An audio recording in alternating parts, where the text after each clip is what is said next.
এই পবিত্ৰ মঞ্চত আকৌ এবাৰ ঘোষণা কৰিব খুজিছো, চৰকাৰী চাকৰিত তৃতীয় আৰু চতুৰ্থ শ্ৰেণীৰ বাবে 3% সংৰক্ষণ, অসমৰ চাহ বাগিচাত হাইস্কুলৰ নিৰ্মাণ, 300তকৈও অধিক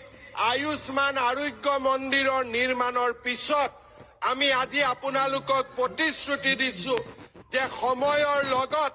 আপোনালোকৰ লগত আমি একেলগে কাম কৰি অসমৰ চাহ বাগিচাৰ লাইনত বাস কৰা প্ৰতিগৰাকী চাহ শ্ৰমিকক সেই মাটিৰ অধিকাৰ আমি প্ৰদান কৰিম। লাইনৰ মাটি চাহ বাগিচাৰ সম্প্ৰদায়ৰ হ'ব, আপোনালোকৰ হ'ব। সেই প্ৰতিশ্ৰুতি মই আজি আকৌ এবাৰ আপোনালোকৰ আগত মাননীয় প্ৰধানমন্ত্ৰী ডাঙৰীয়া